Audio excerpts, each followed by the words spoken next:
Before I had kids, I've always thought about, okay, what do I want for my kids when I do have kids? When Olivia first started at this school, I was so excited. I won't say I was skeptical as much as I definitely wanted to really look into it. Good morning. How are you? Good morning, Brother Mac. Good morning, Miss Kate. Good morning, Levine. Good morning, Emily. Good morning, Emily. I tell people who I don't see on a regular basis when I describe the school, I say it's like a garden of flowers. Like the kids are really different.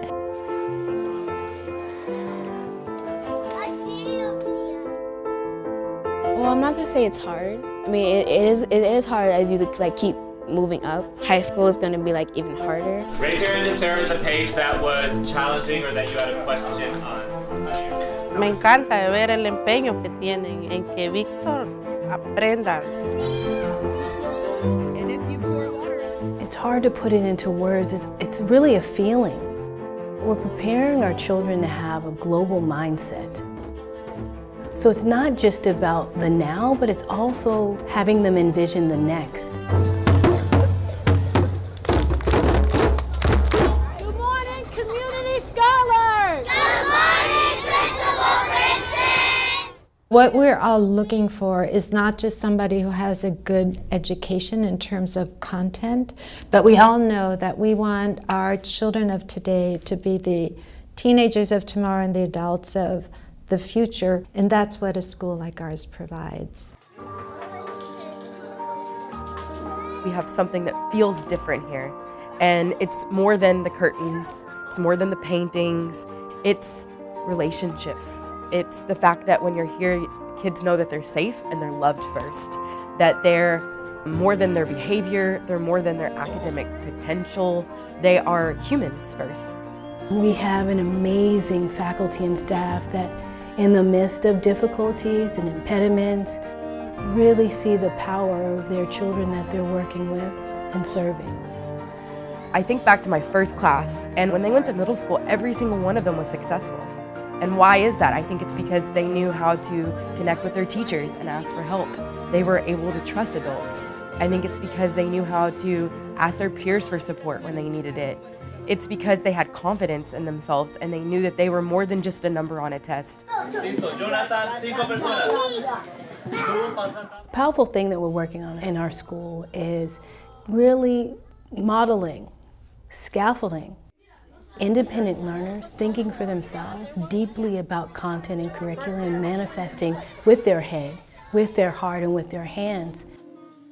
It's not just a sit down and learn school, it's a what is best for you school. In this day and age, focusing on just academics or focusing just on sports happens at a lot of other institutions, but at community school it's focused on the whole child. And I think then we're prepared to send our children out into the world. The value for the student is that they feel a value within themselves, they feel more confident within their own skills, they feel comfortable advocating for themselves, they feel comfortable when they make mistakes to talk to their peers about support, not just adults. They are able to ask for help when they need it. They take care of self. They take care of others. They take care of space. What does it mean to be community, and what does it mean to be multicultural, and how do we look at ourselves? Everybody's welcomed here. I mean, it doesn't matter like who you are and what you are. I have 3 boys and they are half Filipino, half white, and it's beautiful to be part of a school that is a mixed culture. Any person that's in this community, whether Latino, Vietnamese, Chinese, African American, they can feel welcome here at this school. No se siente diferente. A veces sí se molesta cuando no puede pronunciar algo o no puede hacer bien las cosas. A veces se frustra nada más un poco, pero yo siento que él sí se siente igual como los demás niños. The fact that they're able to be exposed to different cultures also allow them to appreciate and learn about the world when they grow up, that not everyone's the same. Children from very different socioeconomic stratas children from various different ethnic and racial groupings, and children who are exploring their orientation feel at home, welcome, and empowered at our school. And through children, I have become friends with parents of different backgrounds that I never would either. I think anytime you can get more people in the room who have a wide range of diversity around race, ethnicity, gender, sexual orientation, you know, all of those, culture, any of those kinds of things, you're gonna have a great soup.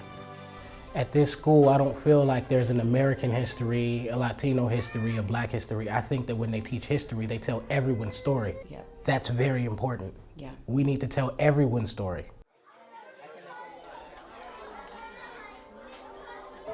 Sometimes our new students that come in with the expectations of a public school of I have to be this way, kind of like machismo. But after being here, I really see them change and evolve in a way where they're more thoughtful towards other people versus only feeling like they have to build themselves up. They're thinking about the group.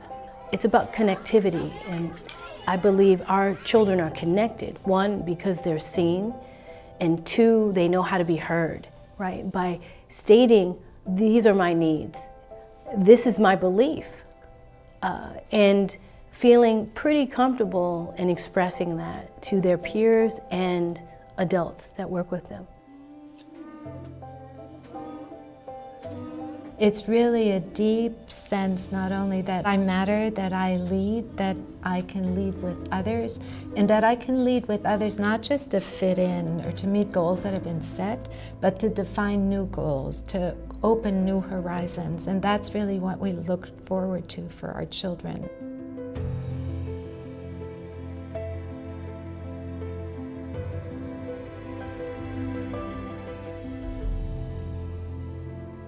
So we drive between 30 to 40 minutes every morning to get Olivia to community school. And we do this as a choice because community, diversity, the education, the extracurriculars that she's receiving there, the bond that she has with her teachers and principal is above our time in the morning.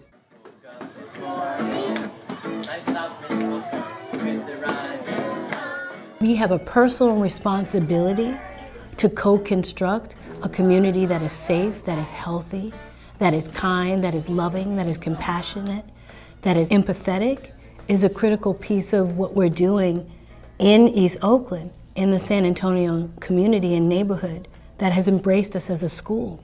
Oh, thank you for the love. How's your, check in with you, make sure that you're okay, okay? All right. Whenever we have a student in front of us that's having a hard time or a family that's going through a hard experience, that they don't have to do it alone. They know that they can go to their teacher or they can go to their principal or to me, or it's really every adult in our community. I mean, you can't get that kind of community family at a lot of other schools, I would say anywhere. I mean, in terms of the future, we can't foresee what's going to happen, but we can, as parents, do our best. What I see happening now is children who are brought up in this Waldorf-like principle, they're going to be the ones to totally flip it upside down. If you don't have enough diversity, if you don't have enough open-mindedness, then it's going to be a lot more difficult for you in the next wave of consciousness that these children are bringing forth. And I think that's a beautiful thing. He will read, he will write, he will make art, he will be able to do those things. And I think that CSCE is a brilliant choice for folks who want to be invested in a multicultural world. Why not allow your child to have an experience that's more diverse than they would have gotten in the first place? And especially one that could be really rich for them. The goal for our school is to not just to survive and have a child survive their TK-8 journey in education, but to thrive, not only for themselves, but for the collective good. And I'm so thankful and so honored and so privileged to be a part of it. So I'm ready every day because the fierce urgency is now.